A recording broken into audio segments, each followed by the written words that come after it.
For the next 30 days, I'm a Japanese ground main and a Japanese ground main only. You won't see me in coastal or blue water or aviation or certainly any other nation's ground forces. I am all in on Japanese tanks. The other day, some squad members brought up that Gaijin is going to sunset one of their tanks on September 1st. The Hori, production? It's a rank 5 Japanese tank. And I think the BR is 7.3? I forget exactly, but it is rank 5. They said if you have it, you can keep it, but we're taking it off the tech tree for everybody else. Now, my first reaction was, I have no clue what that tank is. I've never heard of it in my entire life. I don't care. And then some people were discussing it in our squad, and it sounded pretty interesting. And they said it was rank 5, and I said, you know what? I wonder if I can make it there. Sure, I may be in rank 1 Japan at the moment, but what if I can get that tank before the timer ran out? You know what? I'm going to challenge myself. I'm going to go for it. So what that means, I have 30 days, or maybe it's 29. I should do this math better. When I release this, it's 29, maybe 28 days. Jeez. Anyway, I'm going to get all the way from the very end of rank 1 all the way up to rank 5.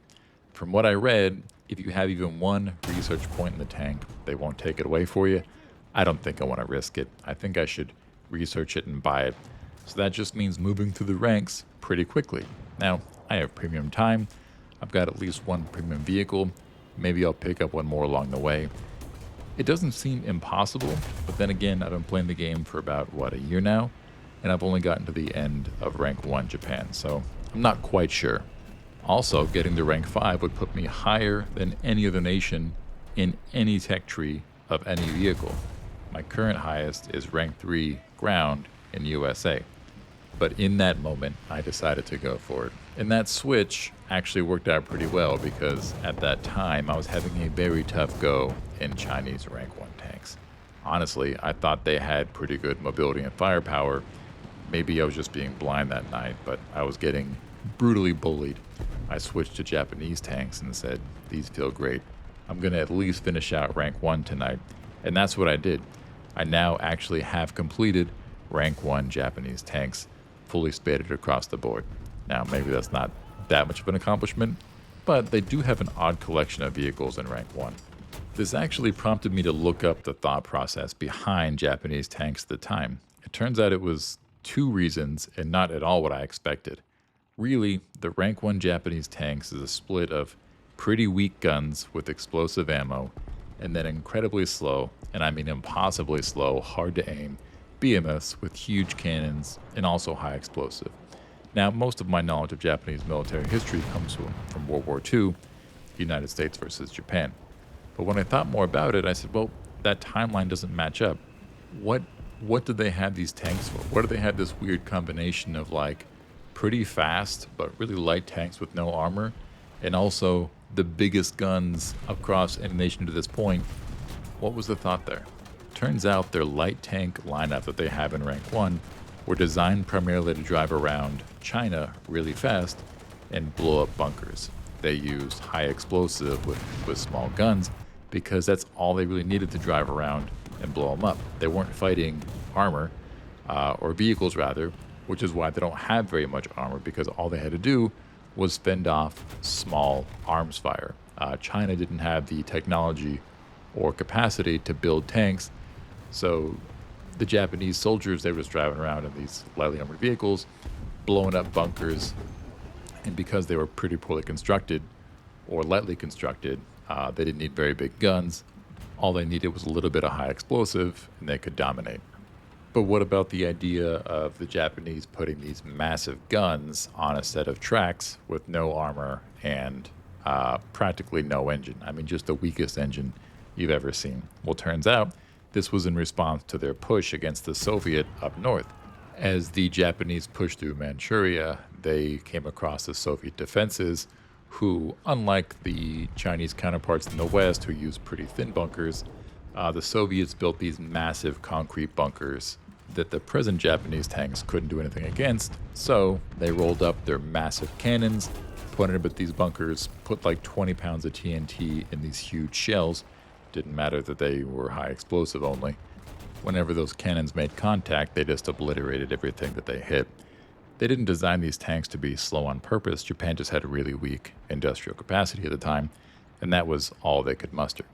In my mind before this, these massive guns they put in these tiny engines and tracks had been designed to fight against Shermans with their incredible armor. But reality was there was very little tank-to-tank combat in World War II, and I use the tank very loosely when referring to Japanese forces in the Pacific because by the time the US even made it that far to land tank forces, it was pretty much Okinawa, and Japan couldn't really mobilize their army units from their position up in China, Manchuria, back down to the Pacific Islands because the naval battles were so pitched that a lot of these sank before they even got there. Hope you didn't mind that little history lesson too much. I have a lot of respect and admiration for Japan, Japanese culture. I lived there for a couple of years. I didn't know any of this at the time, but again, I was a pretty bad student in high school. I don't think I cared much for any history lessons, so I glossed over this even though it turns out I had a lot to learn. So back to this endeavor. Like I said, 30 days to run down the entire Japanese line to rank 5 to make sure I can unlock that Hori before it goes away. I don't know if it's possible. This would be the fastest push I've ever done in War Thunder, and the only really push I've actually attempted. Pretty much to this point, I've put no pressure or timeline on myself, so this could be a nice change-up. And plenty of people have told me that I might have a better time if I spend a little focus on one nation's tech tree for a while and then branch back out. So this would be a good experiment to see how that goes. And also, I think it's beneficial for me to get a sense of how long it takes to bring a nation from rank 1 up to, let's say, rank 5 on the ground. And it certainly would go a lot faster if I play the game better, but that part's not really up to me every single match. I would like to stick to my plan of still spading everything along the way.